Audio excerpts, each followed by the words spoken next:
Era pastor, predicaba todos los domingos, tenía una familia hermosa. Hasta que un día tocaron mi puerta y mi vida se convirtió en una pesadilla.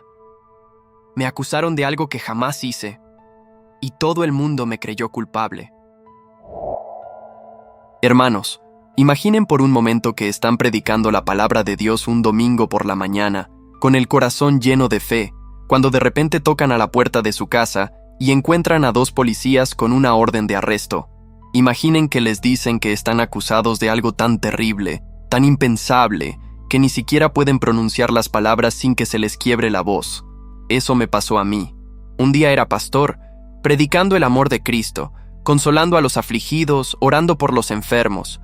Al día siguiente estaba en una celda, acusado de violación, con mi nombre manchado, mi ministerio destruido, y todo mi mundo desplomándose como un castillo de cartas. Mi nombre es Felipe, y lo que les voy a contar es la historia más dolorosa y al mismo tiempo más poderosa de mi vida. Una historia donde las mentiras más viles se estrellaron contra la verdad de Dios, donde la injusticia humana fue vencida por la justicia divina, donde aprendí que cuando todo se pierde, Jesús sigue estando allí. Pero hermanos, para que entiendan cómo llegué a ese momento tan oscuro, para que comprendan por qué Dios permitió que pasara por ese valle de muerte, necesito contarles desde el principio. Porque mi historia no empezó en esa celda fría y húmeda, sino muchos años antes, en un pequeño pueblo donde un niño aprendió a amar a Dios con todo su corazón. Pero para entender cómo llegué a ese momento tan oscuro, necesito contarles desde el principio, desde cuando era apenas un niño que ni siquiera sabía deletrear la palabra fe. Nací en una familia que amaba a Dios con todo el corazón. Mi madre, que en paz descanse, me llevaba en brazos a la iglesia desde que tenía 6 meses de vida. No recuerdo un domingo de mi infancia donde no estuviéramos en el templo, cantando himnos que hasta el día de hoy me hacen llorar de emoción. Crecí en un pueblito hermoso en las montañas, uno de esos lugares donde todo el mundo se conoce, donde las campanas de la iglesia marcan el ritmo de la vida, donde aún se respira esa paz que solo Dios puede dar. Era un lugar frío pero acogedor, donde mis antepasados habían llegado desde Alemania para ayudar a levantar esa comunidad con sus propias manos. Ay, hermanos, cómo extraño esa tranquilidad de mi pueblo. Allí la fe no era algo que se guardaba para los domingos, sino que se vivía en cada gesto, en cada conversación, en cada decisión. En mi pueblo no había muchas opciones, o eras bautista, o católico, o presbiteriano. Mi familia venía de una larga tradición presbiteriana, una fe que nos había acompañado durante generaciones. Y aquí necesito explicarles algo, porque sé que muchos no conocen bien qué significa ser presbiteriano. No es que seamos mejores o peores que otros hermanos en la fe, simplemente tenemos una forma diferente de organizarnos. Verán, cuando Martín Lutero se separó de la Iglesia Católica allá por el año 1517, clavando sus famosas tesis en la puerta de la iglesia, abrió un camino que muchos siguieron. Juan Calvino, que fue como un discípulo de Lutero, fundó lo que conocemos como la Iglesia Presbiteriana. Es una iglesia donde el pastor no es como un rey que manda solo, sino que existe un consejo, como una pequeña democracia donde las decisiones se toman juntos y todo se hace con transparencia. El pastor es como un primer ministro que rinde cuentas a la comunidad. Era una iglesia seria, hermanos. No de esas donde la gente grita y habla en lenguas, aunque respeto mucho a quienes lo hacen. La nuestra era más tranquila, más ordenada. Teníamos horarios fijos para todo. El culto empezaba a las 8 y terminaba a las 10. El coro cantaba en momentos específicos, todo tenía su lugar y su tiempo. Pero lo que más me marcó de esa iglesia era el énfasis en estudiar la Biblia, en conocer realmente lo que dice la palabra de Dios. Crecí en ese ambiente, hermanos. Desde pequeño me levantaba temprano para ir a la escuela dominical, donde la señora María nos enseñaba las historias bíblicas con tanto amor, que parecía que había estado allí cuando Moisés abrió el mar.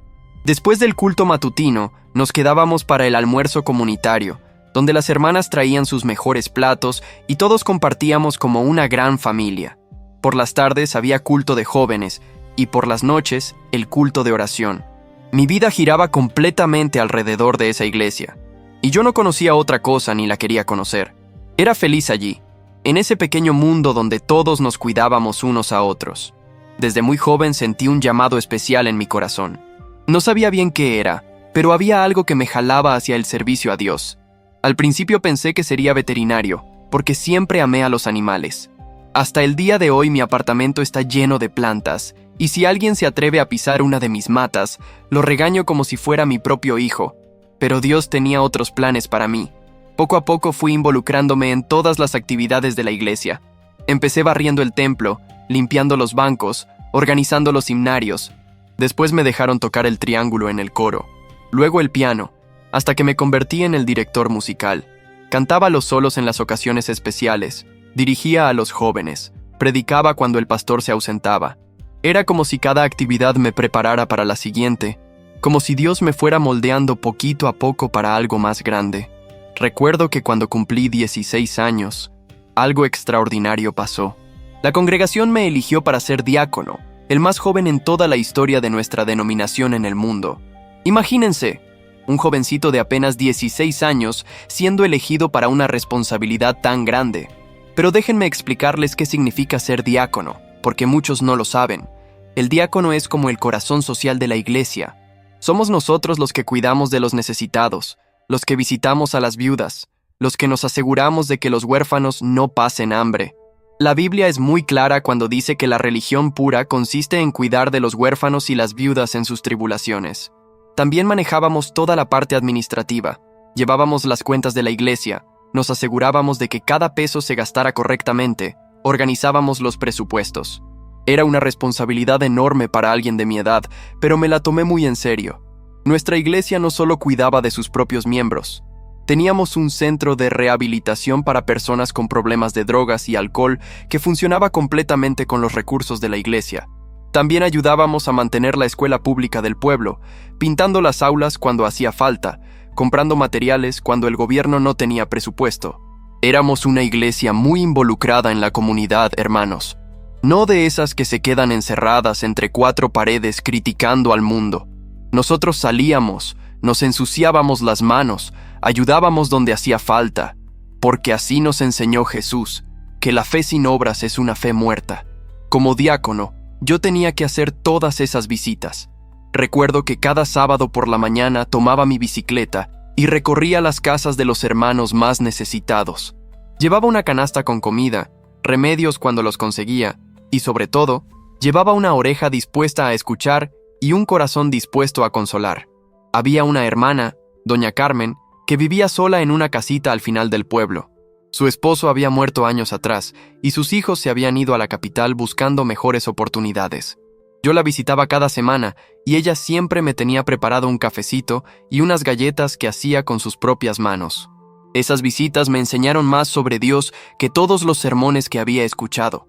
Ver la fe de esa mujer, que a pesar de su soledad y su pobreza, nunca dejaba de dar gracias a Dios, me marcó profundamente. Ella oraba por mí cada día, y yo sabía que esas oraciones eran como un escudo que me protegía. También visitaba el centro de rehabilitación que la iglesia sostenía. Allí llegaban hombres destrozados por el alcohol y las drogas, algunos tan perdidos que parecía imposible que pudieran recuperarse. Pero hermanos, qué milagros veía allí. Hombres que habían perdido todo, que habían traicionado a sus familias, que habían caído en lo más bajo, se levantaban como nuevas criaturas cuando conocían el amor de Cristo. Recuerdo especialmente a un hombre llamado Roberto. Había llegado al centro después de vender hasta los zapatos de sus hijos para comprar drogas. Su esposa lo había echado de la casa, sus padres ya no querían saber nada de él. Cuando llegó, pesaba unos 40 kilos. Era puro hueso y pellejo, con los ojos hundidos y sin esperanza. Pero hermanos, el poder de Dios es real. Después de 6 meses en el centro, Roberto era otro hombre. Había engordado, tenía brillo en los ojos, sonreía. Y lo más hermoso de todo, había recuperado a su familia. Su esposa volvió con él. Sus hijos lo abrazaron otra vez. Sus padres lloraron de alegría al verlo sano. Esas experiencias fortalecían mi fe enormemente. Yo veía a Dios obrando en tiempo real, transformando vidas, sanando corazones rotos, restaurando familias. No necesitaba argumentos teológicos complicados para creer en Dios. Lo veía trabajando todos los días en las vidas de las personas. Cuando cumplí los 18 años, tomé posesión oficial como diácono. Fue una ceremonia hermosa, donde toda la iglesia puso sus manos sobre mí y oró por mi ministerio. El pastor me entregó una Biblia especial que aún conservo, y me dijo palabras que nunca olvidaré. Hijo, Dios tiene planes grandes para tu vida. Sé fiel en lo poco, y Él te pondrá sobre mucho. En esos años de juventud, mi fe era sólida como una roca. Nunca dudé de la existencia de Dios. Nunca cuestioné su bondad. Nunca me pregunté si la Biblia era verdadera. Para mí, todo estaba claro y ordenado. Dios existía, me amaba, había enviado a su Hijo Jesús para salvarme, y yo tenía la responsabilidad de servirle con toda mi vida. Era una fe simple pero profunda, una fe que me daba propósito y dirección. Cada mañana me levantaba sabiendo exactamente para qué vivía, para amar a Dios y servir a mi prójimo. Era feliz con esa simplicidad, con esa certeza. Pero hermanos, Dios tenía preparada para mí una prueba que pondría a prueba esa fe de maneras que jamás imaginé. Una prueba que me llevaría a los lugares más oscuros del alma humana, pero que también me mostraría que su amor es más fuerte que cualquier acusación, más poderoso que cualquier mentira, más grande que cualquier injusticia. Porque cuando uno sirve a Dios de verdad, cuando uno se compromete en serio con su reino, el enemigo no se queda quieto. Y a veces, hermanos, las pruebas vienen de donde menos las esperamos, de las personas en quienes más confiamos, de los lugares donde creíamos estar más seguros. Pero antes de llegar a esa parte dolorosa de mi historia, necesito contarles sobre una etapa que fue fundamental en mi formación, mis estudios de teología. Porque fue allí donde aprendí que la fe verdadera no huye de las preguntas difíciles, sino que las enfrenta con valor y busca las respuestas en la fuente correcta. Cuando decidí estudiar para pastor, muchos en mi iglesia se alegraron. Era como la culminación natural de todo lo que había estado haciendo desde niño. Pero lo que no sabía era que el seminario me esperaba con desafíos que harían tambalear todo lo que creía saber sobre Dios y su palabra. Nací en un hogar evangélico, hermanos. Mi madre, que Dios la tenga en gloria, me llevaba a la iglesia desde los 6 meses de vida. No recuerdo un solo domingo de mi infancia sin estar en el templo, cantando himnos que aún hoy me hacen temblar el alma de emoción. Crecí en un pueblito hermoso en las montañas de Minas Gerais, uno de esos lugares donde todo el mundo se conoce, donde las campanas de la iglesia marcan el ritmo de la vida. Era un lugar frío pero acogedor, donde mis antepasados alemanes habían llegado para ayudar a levantar esa comunidad con sus propias manos. Allí la fe no era algo que se guardaba para los domingos, sino que se vivía en cada gesto, en cada palabra. En mi pueblo no había muchas opciones. O eras bautista, o católico, o presbiteriano. Mi familia venía de una larga tradición presbiteriana, una fe que nos había acompañado durante generaciones, desde los tiempos de Calvino. Y aquí necesito explicarles algo, porque muchos no conocen bien qué significa ser presbiteriano. Cuando Martín Lutero se separó de la Iglesia Católica en 1517, clavando sus famosas tesis en la puerta de la iglesia, abrió un camino que muchos siguieron. Juan Calvino, que fue como un discípulo de Lutero, fundó lo que conocemos como la Iglesia Presbiteriana. Es una iglesia donde el pastor no es como un rey que manda solo, sino que existe un consejo, como una pequeña democracia donde las decisiones se toman juntos. El pastor es como un primer ministro que rinde cuentas a la comunidad. Era una iglesia seria, hermanos. No de esas donde la gente grita y habla en lenguas, aunque respeto mucho a quienes lo hacen. La nuestra era más tranquila, más ordenada, con horarios fijos para todo. Pero lo que más me marcó era el énfasis en estudiar la Biblia, en conocer realmente lo que dice la palabra de Dios. Desde pequeño me levantaba temprano para ir a la escuela dominical, donde Doña María nos enseñaba las historias bíblicas con tanto amor, que parecía haber estado allí cuando Moisés abrió el mar. Desde muy joven sentí un llamado especial en mi corazón. No sabía bien qué era, pero había algo que me jalaba hacia el servicio a Dios. Al principio pensé que sería veterinario, porque siempre amé a los animales. Hasta el día de hoy mi apartamento está lleno de plantas, y si alguien se atreve a pisar una de mis matas, lo regaño como si fuera mi propio hijo. Poco a poco, fui involucrándome en todas las actividades de la iglesia. Empecé barriendo el templo, limpiando los bancos, organizando los himnarios. Después me dejaron tocar el triángulo en el coro, luego el piano, hasta que me convertí en el director musical. Cantaba los solos en las ocasiones especiales, dirigía a los jóvenes. Cuando cumplí 16 años, algo extraordinario pasó. La congregación me eligió para ser diácono, el más joven en toda la historia de nuestra denominación. Era una responsabilidad enorme para alguien de mi edad, pero me la tomé muy en serio. Como diácono, cuidábamos de los necesitados, Visitábamos a las viudas, nos asegurábamos de que los huérfanos no pasaran hambre. También manejábamos la parte administrativa de la iglesia. Nuestra iglesia tenía un centro de rehabilitación para personas con problemas de drogas y alcohol que funcionaba completamente con nuestros recursos. Esas experiencias fortalecían mi fe enormemente. Veía a Dios obrando en tiempo real, transformando vidas, sanando corazones rotos. No necesitaba argumentos teológicos complicados para creer en Dios. Lo veía trabajando todos los días. Pero hermanos, cuando decidí estudiar teología en el seminario, algo inesperado comenzó a suceder. Los profesores, que eran todos pastores, parecían haber perdido algo de su fe a causa de tanto estudio académico. Para ellos, la ciencia había complicado su fe. Para mí pasó exactamente lo contrario. Cuando comencé a estudiar los idiomas originales, cuando aprendí griego y hebraico, cuando pude leer las escrituras como fueron escritas originalmente, mi fe se fortaleció de maneras que jamás imaginé. Cada descubrimiento arqueológico, cada confirmación histórica, cada detalle que la ciencia revelaba, solo me confirmaba que la Biblia no se había equivocado en nada. Recuerdo vívidamente las clases donde otros estudiantes comenzaban a dudar.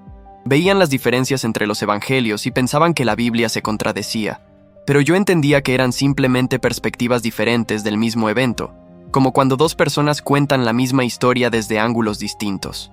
Mientras estudiaba, algo maravilloso comenzó a suceder. Cuando alguien me pedía que explicara un texto bíblico, las palabras fluían de mi boca de una manera que hasta yo mismo me sorprendía. Un día, después de explicar un pasaje particularmente complejo, se hizo un silencio total en el aula. Todos me miraban con asombro. ¿Cómo sabes eso?, me preguntaron mis compañeros, todos mayores y más experimentados que yo. No sé, les respondí. ¿No es esto lo que tiene sentido para ustedes? Y ellos me dijeron que nunca habían pensado en eso de esa manera. Fue entonces cuando comencé a entender que Dios me había dado un don especial para explicar su palabra de una forma sencilla, para hacer que las cosas complicadas fueran fáciles de entender. Ahí descubrí mi verdadero llamado: enseñar sobre Dios de una manera que llegara al corazón de las personas simples. Pero hermanos, déjenme contarles sobre algo que marcó profundamente mi ministerio. Después de graduarme, en lugar de buscar una iglesia cómoda en algún barrio bonito, Dios me llevó a uno de los lugares más difíciles que puedan imaginar, un basurero en Río de Janeiro. Estaba pasando por Duque de Caxias cuando vi unas familias en condiciones que me partieron el alma. Me invitaron a entrar y lo que vi me cambió para siempre. Era un vertedero de basura donde vivían 400 familias en barracas de plástico, sin electricidad, sin agua potable, sin baños. El suelo era puro líquido tóxico de la basura mezclado con cerdos, gallinas, cucarachas y todo lo que se puedan imaginar. El olor era indescriptible. Existía un pasillo donde la gente iba a hacer sus necesidades en un balde, y cuando se llenaba, alguien lo tiraba. Hermanos, yo venía del interior, de una vida tranquila, y conocer esa realidad me sacudió hasta los huesos. Era como estar en otro planeta. ¿Cómo era posible que en pleno siglo XXI existiera gente viviendo de esa manera? Ahí decidí quedarme. Durante 4 años y medio trabajé en ese lugar, llevando médicos, dentistas, tratando de conseguir documentos para la gente que no tenía ni registro de nacimiento. Matriculé niños en la escuela, conseguí ropa, organicé festivales. Era un trabajo agotador. Trabajaba en una empresa durante el día, estudiaba en el seminario por las noches y los fines de semana los pasaba en el basurero. Pero hermanos, fue allí donde realmente entendí lo que significa el Evangelio. Fue allí donde vi el rostro de Cristo en los más pobres de los pobres. Había una mujer llamada Socorro que vivía allí con sus 5 hijos. Su esposo la había abandonado y ella sobrevivía buscando latas en la basura para vender. Cuando la conocí, estaba embarazada y tan desnutrida que parecía que se iba a desmayar en cualquier momento. Esa mujer, hermanos, me enseñó más sobre fe que todos los libros de teología que había leído. A pesar de no tener nada, absolutamente nada, ella oraba todas las noches agradeciendo a Dios por el día que había pasado. Su rostro brillaba con una paz que yo, con toda mi educación y comodidades, envidiaba. Pastor Felipe, me decía, Dios nunca nos ha abandonado. Mire, aquí estamos vivos, aquí están mis hijos sanos. Dios es bueno. Y yo me quedaba callado, avergonzado de mis propias quejas por cosas tan pequeñas. Fue en ese basurero donde tomé la decisión más importante de mi vida ministerial. En 2008, Renuncié a mi trabajo en la empresa. Dejé mi salario seguro, mis beneficios, mi zona de confort y decidí vivir exclusivamente para servir a Dios. Mi familia pensó que me había vuelto loco. Felipe, me decían, ¿cómo vas a vivir sin un sueldo fijo? ¿Qué vas a comer? ¿Dónde vas a vivir? Pero yo sentía en mi corazón que esa era la voluntad de Dios para mi vida. Lo que llamamos en el ministerio bivocacional es cuando uno tiene un trabajo secular y también sirve en la iglesia. Pero yo sentí el llamado a ser completamente dedicado a lo que llamamos tiempo completo. Era una fe ciega, hermanos, pero era una fe real. Y Dios fue fiel. Siempre tuve lo que necesitaba. No abundancia, pero nunca me faltó el pan de cada día. A veces comía frijoles con arroz todos los días de la semana, pero comía. A veces dormía en la casa de hermanos de la iglesia, pero tenía dónde dormir. Durante esos años desarrollé mi propio estilo de predicación. No era como los pastores tradicionales que hablaban con palabras complicadas y doctrinas pesadas. Yo hablaba de Dios como si fuera mi mejor amigo, explicaba la Biblia usando ejemplos de la vida cotidiana, conectaba la fe con la ciencia, con la historia, con todo lo que pudiera ayudar a la gente a entender. Muchos pastores me criticaban por eso. Decían que yo era demasiado simple, que no respetaba las tradiciones, que estaba rebajando el nivel del evangelio. Pero yo veía los resultados. La gente entendía, la gente se emocionaba, la gente cambiaba de vida. Recuerdo una vez que estaba explicando sobre la creación del universo y un hermano me preguntó sobre el Big Bang. En lugar de asustarse o rechazar la ciencia, le expliqué que para mí no había problema. Hermano, le dije, si la ciencia dice que todo empezó con una gran explosión, imagínate al Todopoderoso con su poderosa voz diciendo, hágase. ¿No te parece que eso podría causar una explosión tremenda? La gente se reía, pero entendía. Yo no veía conflicto entre la fe y la ciencia. Para mí, mientras más estudiaba el universo, más grande me parecía Dios. Cuando leía sobre los millones de estrellas en nuestra galaxia y que nuestra galaxia era solo un punto en el universo infinito, solo podía adorar a ese Dios que había creado todo eso. Pero hermanos, hay algo que necesito compartir con ustedes. Algo que durante muchos años mantuve en secreto. Algo que me causó una lucha interna terrible. Porque uno puede ser pastor, puede predicar hermosamente, puede tener fe verdadera, y al mismo tiempo estar lidiando con cosas muy personales que parecen no tener respuesta fácil. Durante toda mi vida ministerial, desde joven, yo había sentido algo diferente en mi corazón. Algo que no entendía, algo que me confundía, algo que me hacía sentir como si estuviera dividido por dentro.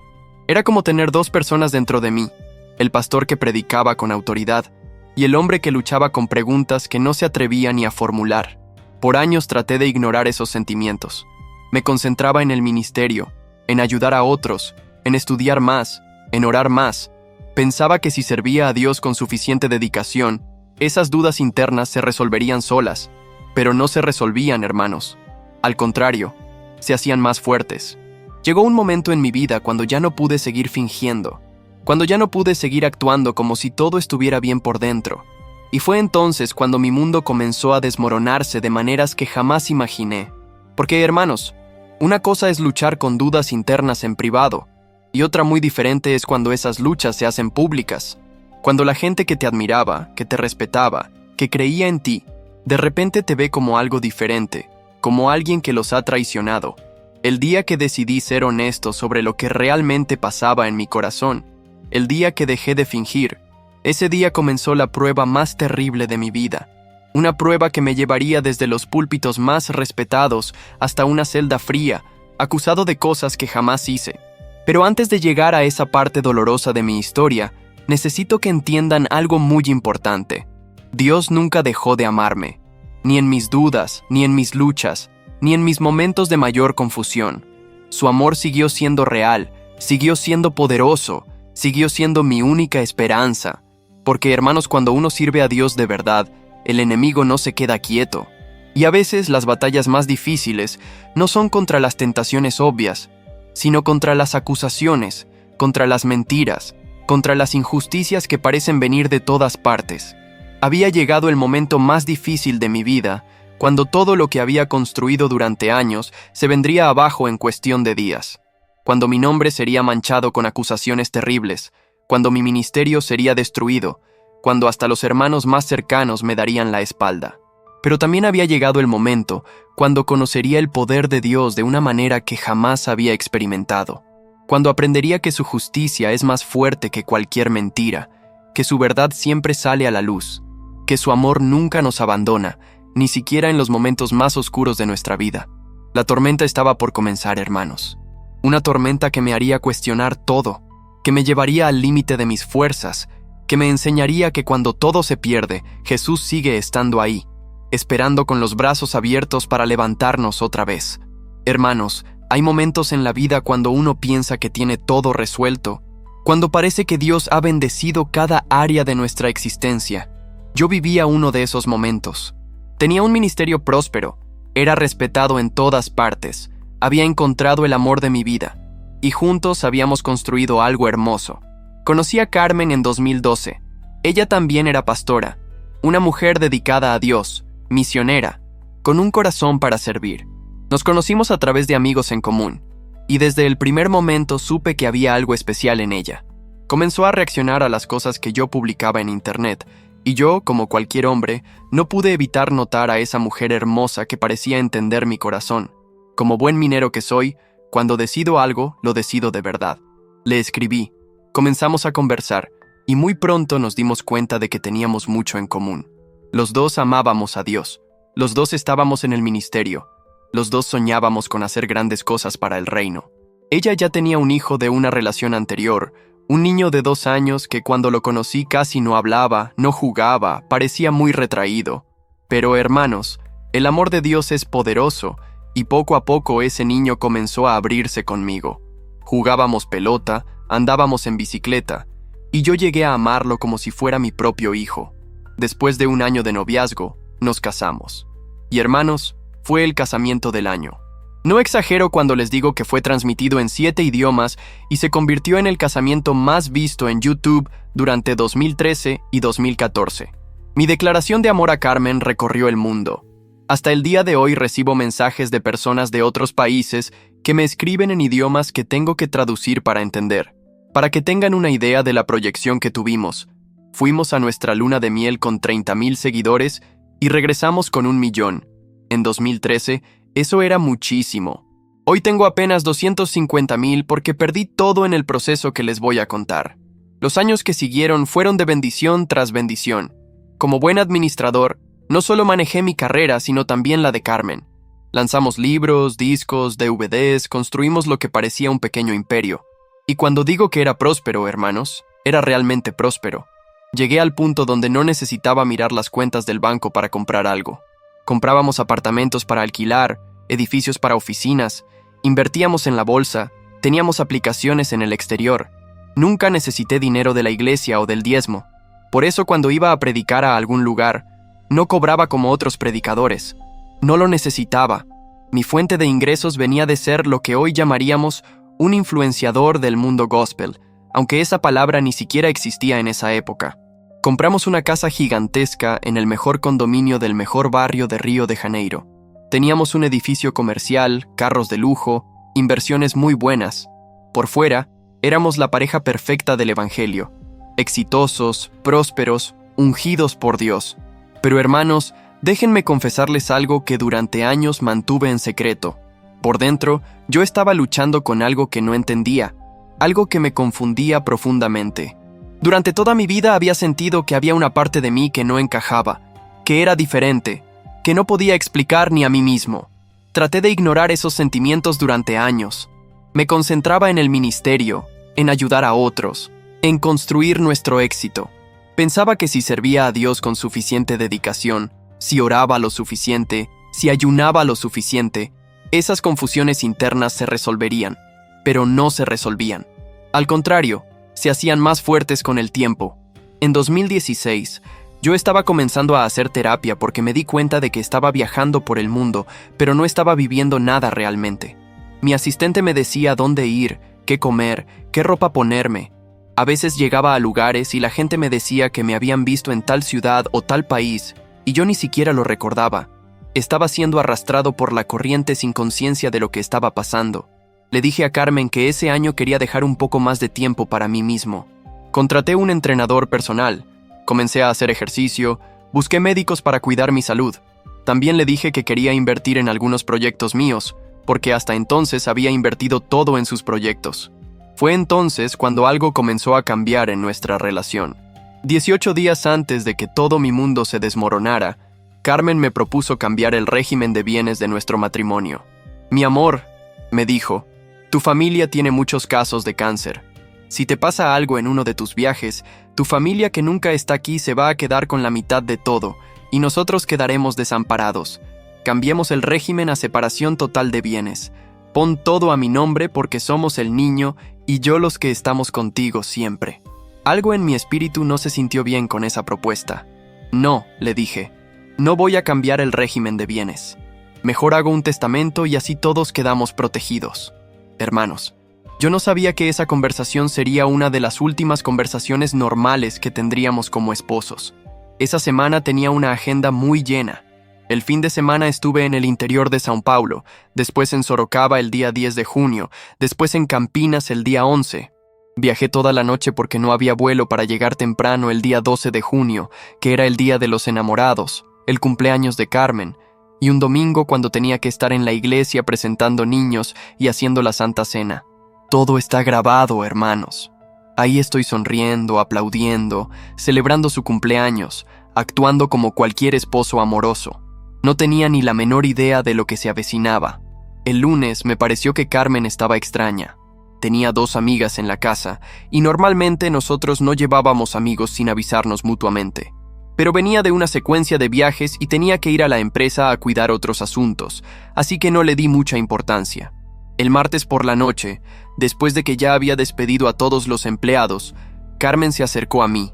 Recuerdo vívidamente que estábamos en el sofá gris de la sala cuando me dijo algo que cambiaría mi vida para siempre. «El niño fue abusado», me dijo con una voz fría que jamás le había escuchado. Hermanos, ustedes que son padres, que son abuelos, saben lo que esas palabras significan. Di un salto del sofá como si me hubieran dado una descarga eléctrica. Me transformé completamente. «¿Quién fue?», grité. «¿Dónde está? ¿Está bien? ¿Está en algún hospital? Tenemos que hacer algo». Y entonces, con la misma voz fría, me miró a los ojos y me dijo, «Quien abusó de él fuiste tú». Hermanos, no hay palabras en este mundo para describir lo que sentí en ese momento. Era como si todo mi mundo se hubiera desintegrado en una fracción de segundo, como si alguien me hubiera arrancado el corazón del pecho y lo hubiera pisoteado delante de mí. Lo primero que pensé fue que tenía que ser una broma pesada. Era tan absurdo, tan imposible, tan completamente contrario a todo lo que yo era, que mi mente no podía procesarlo. Por un momento pensé que estaba en una de esas bromas de cámaras escondidas, pero cuando vi su rostro, cuando vi la frialdad en sus ojos, supe que no era ninguna broma. Carmen tomó sus cosas, salió de la casa y se fue a un hotel. «Hasta el viernes voy a pensar», me dijo antes de irse. «Hasta el viernes voy a decidir qué va a pasar contigo». ¿Pueden imaginar, hermanos? ¿Pueden imaginar lo que es escuchar esas palabras de la persona que más amas en el mundo? La persona con quien construiste sueños, con quien oraste, con quien serviste a Dios. Me quedé solo en esa casa gigantesca que de repente se sintió como una tumba. Traté de llamar a las personas que la aconsejaban, que vivían en Dallas, Texas. Les expliqué que estaba pasando algo muy absurdo y les pedí que trataran de contactarla. Esa conversación quedó abierta en mi computadora y fue la primera cosa que la policía vio cuando confiscaron todos mis equipos. Hermanos, esa noche fue la más larga de mi vida. No sabía qué hacer, no sabía a quién llamar, no sabía ni siquiera cómo procesar lo que había pasado. Carmen siempre tomaba muchos medicamentos controlados y en mi desesperación pensé que tal vez uno de esos remedios me ayudaría a dormir hasta que todo eso se resolviera. Dejé 2 notas esa noche. Una para los empleados diciéndoles que había tomado medicina para dormir y que no me despertaran hasta que fuera necesario. Y otra para Carmen, donde le escribía que jamás haría algo así, que la amaba, que no entendía qué estaba pasando. Lo que yo no sabía, hermanos, era que esto había sido planeado durante 4 meses. Los empleados que yo consideraba familia, que había tratado como hermanos, ya estaban involucrados en esta conspiración. El motorista y la empleada doméstica conocían a Carmen desde hacía más de 20 años, desde mucho antes de conocerme a mí. Cuando llegaron por la mañana y me encontraron durmiendo profundamente por el medicamento, llamaron al SAMU, me llevaron a un hospital público y allí Mientras yo estaba medio consciente por los efectos del medicamento, el motorista tomó mi celular y comenzó a desbloquearlo con mi dedo. Recuerdo vagamente que me pedía que grabara algunas cosas, pero yo estaba con una voz muy rara por el medicamento. Después supe que me había hecho grabar diciendo que estaba tratando de hacerme daño a mí mismo. Esa grabación la envió a alguien en mi agenda que se llamaba solo Marcio, pero como por medida de seguridad ninguna persona en mi agenda tenía apellido ni grado de parentesco, no sabía quién era cada Marcio. La envió pensando que era Carmen, pero resultó ser mi médico. Mientras tanto, en el hospital me dieron de alta con un reporte médico que decía que estaba totalmente consciente, que podía ir a casa sin ningún problema, que solo había tomado medicamento para dormir. El médico no vio ningún peligro. Regresé a casa pensando que el viernes Carmen volvería, que hablaríamos, que se daría con hermanos. Hay momentos en la vida cuando la esperanza es lo único que nos mantiene respirando. Después de que Carmen se fue al hotel, yo me quedé en esa casa grande pensando que el viernes ella regresaría, que se daría cuenta del error terrible que había cometido, que me pediría perdón por haber creído semejante mentira. Ay, hermanos, qué inocente era, qué lejos estaba de imaginar la profundidad del plan que se había tramado en mi contra, porque lo que yo no sabía era que durante 4 meses se había estado preparando mi destrucción total y que las personas en quienes más confiaba eran parte de esa conspiración. Al día siguiente, cuando desperté después de haber tomado el medicamento para dormir, llamé un taxi para ir a casa. Pero mi chofer, ese hombre que yo había tratado como un hermano durante años, me dijo que necesitaba cuidados médicos. Patrón, me dijo, vamos al hospital para que lo revisen bien. Yo pensé que era buena idea. Perfecto, le dije. Vamos al Samaritano o al Vitoria, que eran 2 hospitales de primera calidad donde tenían todos mis historiales médicos y me conocían bien. Pero él insistió. No, patrón, vamos en ambulancia para estar seguros.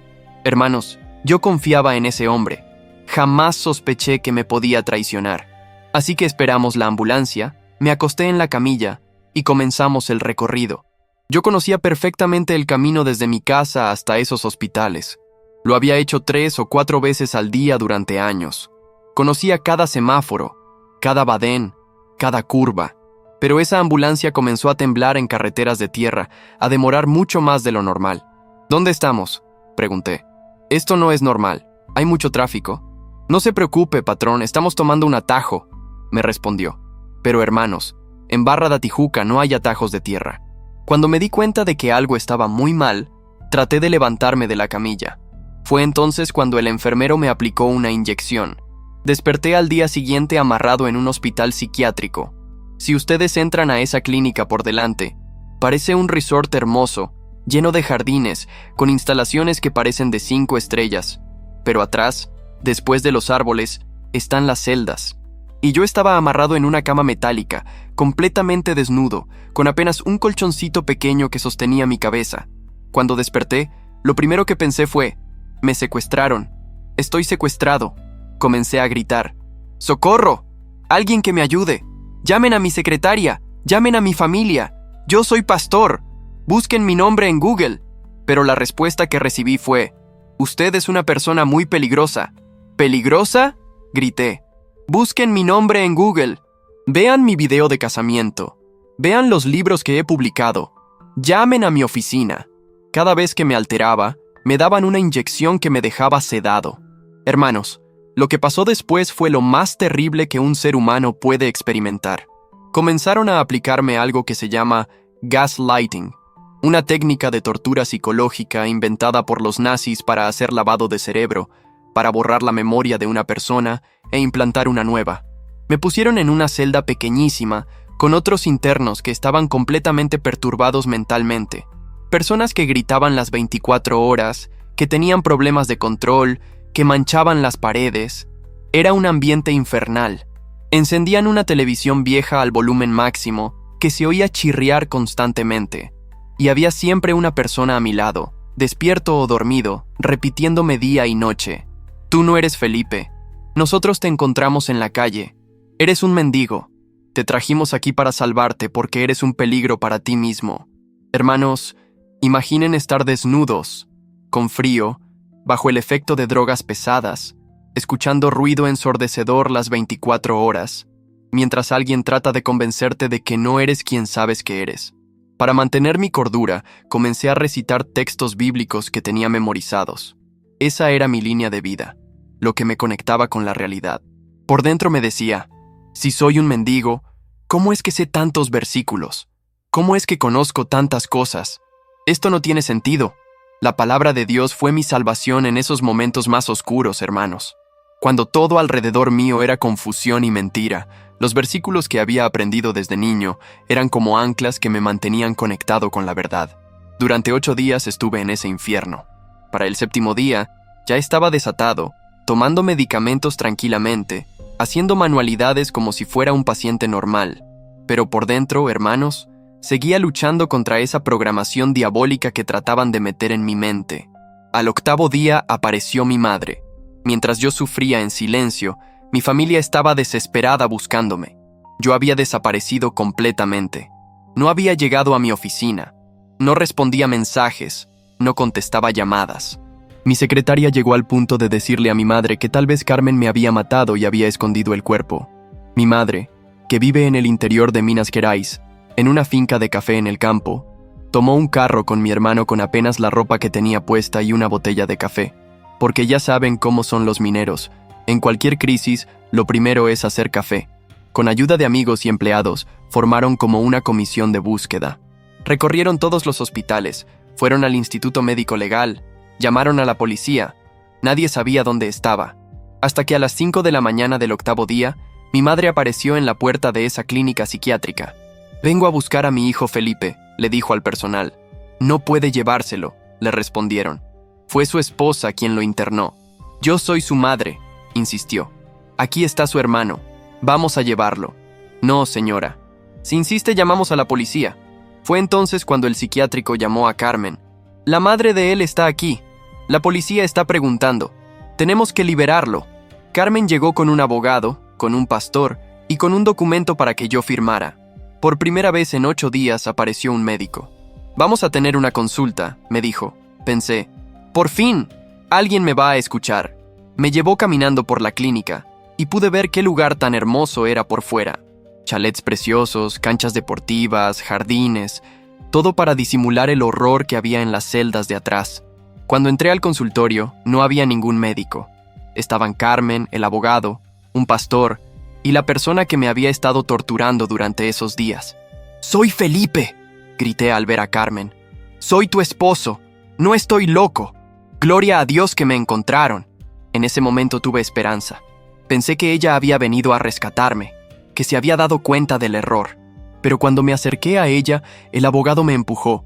«No puede tocarla. No puede dirigirle la palabra. Tenemos una orden de restricción contra usted, y tiene que firmar este documento diciendo que nunca consumó el matrimonio, que pide la anulación, y que asume que es célibe y nunca va a tener relaciones en su vida».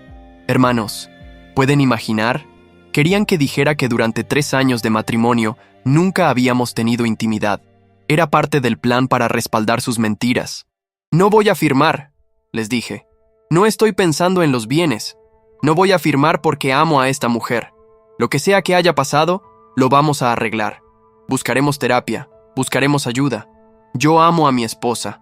Carmen simplemente me miró y dijo, «Te perdono». Se levantó y se fue. Mientras salía, la escuché decir, «Pueden liberarlo». Fue entonces cuando mi madre pudo finalmente verme.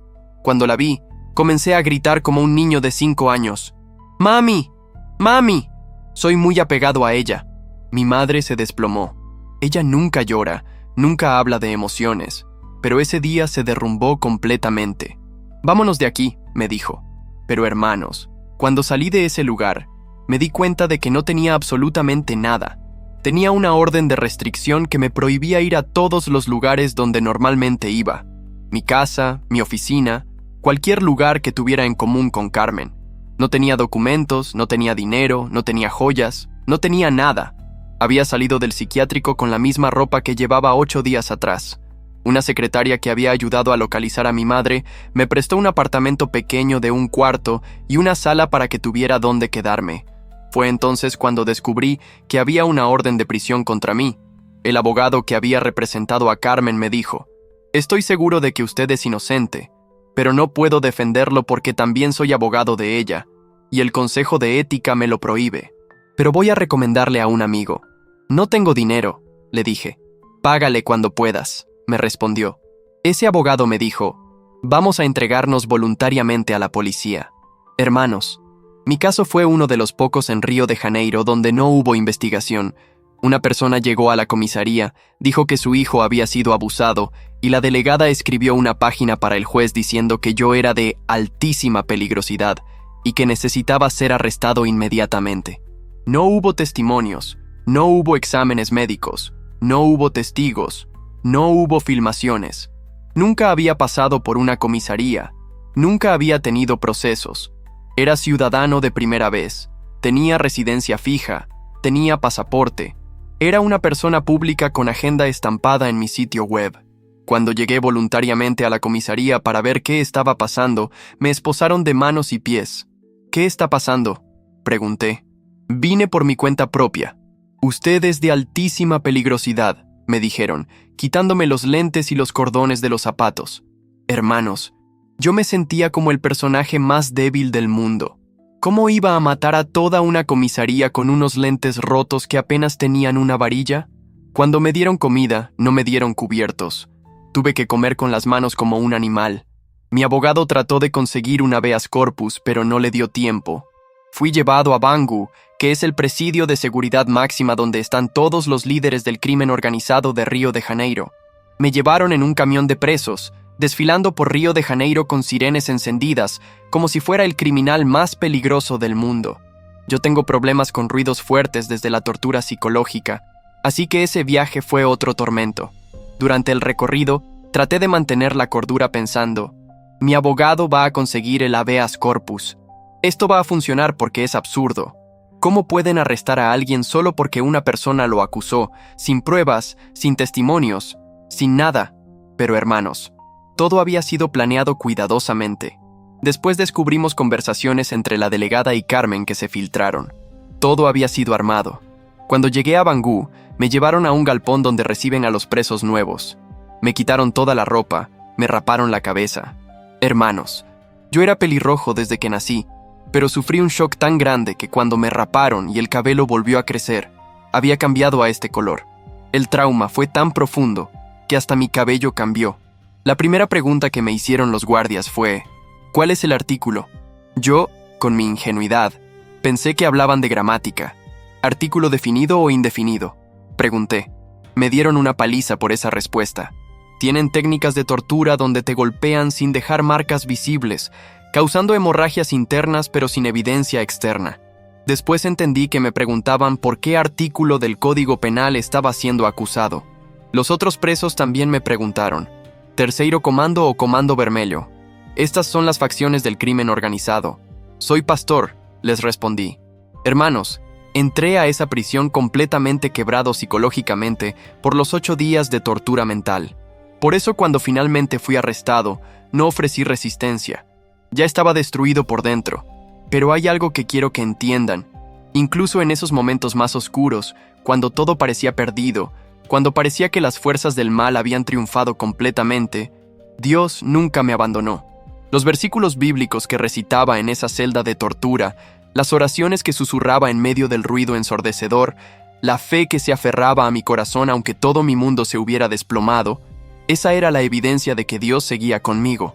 Porque, hermanos, cuando servimos al Dios vivo, cuando hemos experimentado su amor de verdad, ni las mentiras más crueles, ni las injusticias más terribles, ni las torturas más refinadas pueden separarnos de su amor. Estaba entrando a la prueba más difícil de mi vida, pero también estaba a punto de conocer el poder de Dios de maneras que transformarían mi corazón para siempre. Hermanos, lo que les voy a contar ahora es la parte más dolorosa de mi historia, pero también la que más claramente muestra el poder de Dios obrando en medio de la injusticia más terrible. Después de que me golpearon en Bangu, me llevaron desnudo hasta una celda en el pasillo más peligroso de la prisión. El corredor tenía celdas marcadas como A, B, C, D, E y F. La A era la mejor, la F era la peor. Me pusieron en la F, que ni siquiera tenía techo completo. En esa celda había muchas otras personas. No había agua limpia, no había comida decente, había insectos por todas partes, mosquitos, mucho frío y mucho calor, olores terribles, inmundicia en el suelo. Era como estar en el infierno mismo. Los 2 carceleros que me llevaron allí, y puedo describir sus rostros con detalle porque nunca los olvidaré, me tiraron adentro y dijeron a los otros presos: quien lo viole primero, nosotros no lo golpeamos, porque es violador de niños. Hermanos, cuando escuché esa puerta cerrarse detrás de mí, simplemente cerré los ojos y dije las mismas palabras que Jesús dijo en la cruz: en tus manos encomiendo mi espíritu, porque estaba seguro de que mi cuerpo terminaría allí en ese momento. Solo pedí una cosa a Dios: por favor, que sea rápido. Me fui a un rincón, desnudo, y me puse en posición fetal esperando lo peor. Pero hermanos, cuando alguien me tocó, no era para hacerme daño.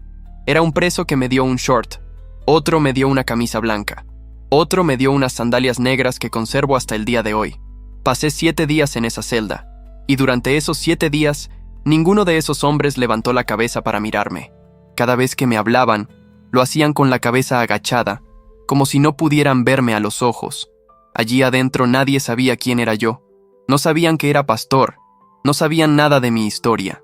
Pero hermanos, algo sobrenatural pasó en esa celda. Me vistieron, me cuidaron, me protegieron. Era humanamente imposible que esto sucediera en ese lugar.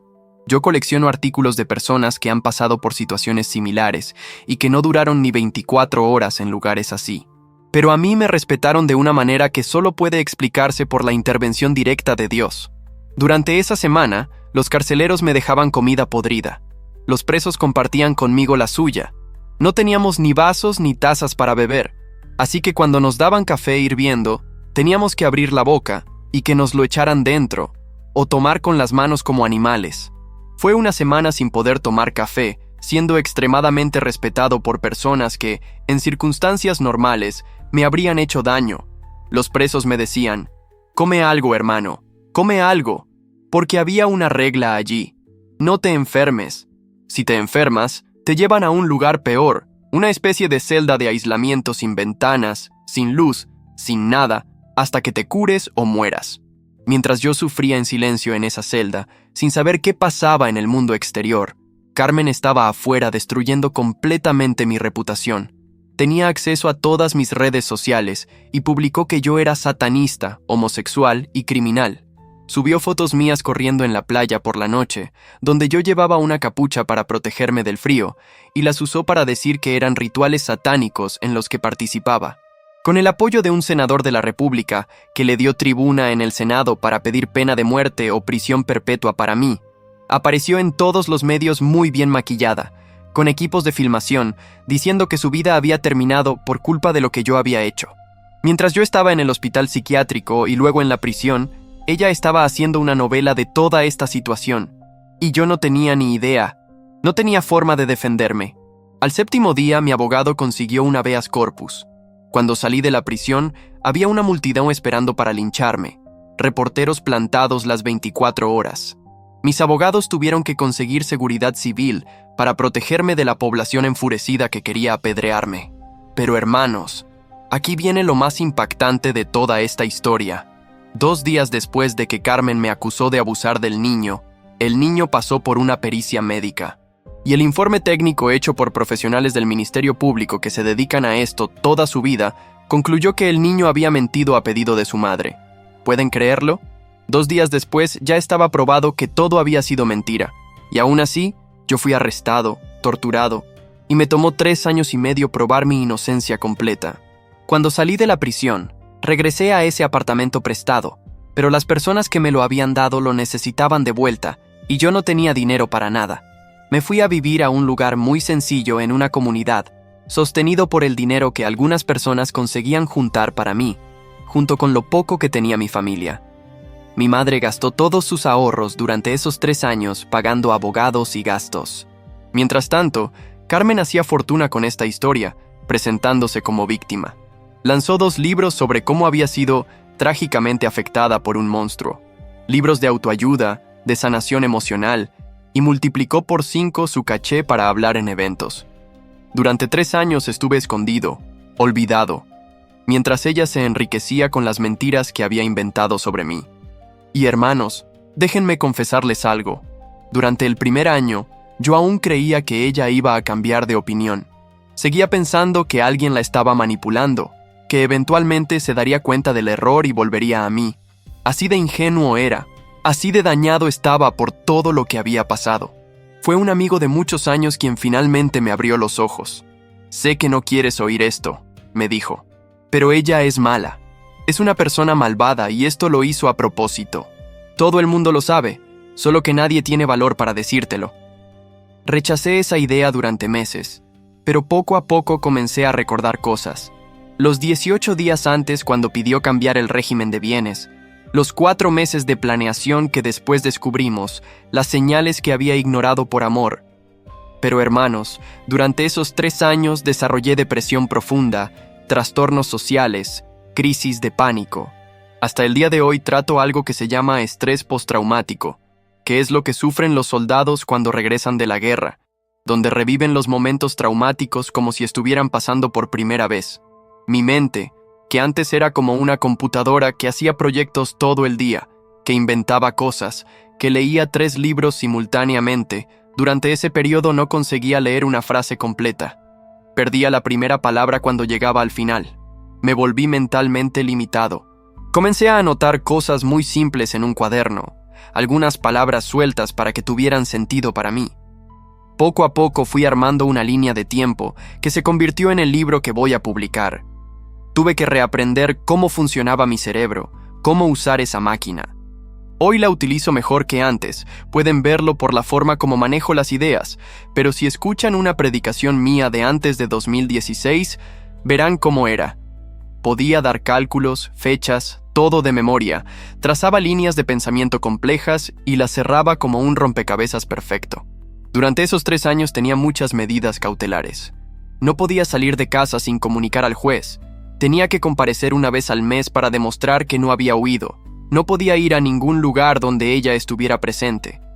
Mi vida se resumía a un cuarto y una sala en un microapartamento. Ante todo ese dolor, el peso de la depresión, mi cuerpo se atrofió. Mis músculos se atrofiaron como si hubiera estado en coma, un coma emocional. Cuando finalmente gané el caso por unanimidad 3 años y medio después, y traté de celebrar, no podía ni siquiera mantenerme en pie. Necesité ayuda hasta para tomar una foto de pie. Pero hermanos, quiero contarles algo hermoso sobre la justicia de Dios. Mi abogado no tuvo mucho trabajo para defenderme, gracias a Dios. Él era extremadamente competente, pero fue más competente cuidándome emocionalmente que legalmente. Porque por primera vez en la historia del estado de Río de Janeiro, el Ministerio Público escribió una tesis de 57 páginas para defender al acusado. Generalmente el Ministerio Público escribe extensamente para conseguir condenas.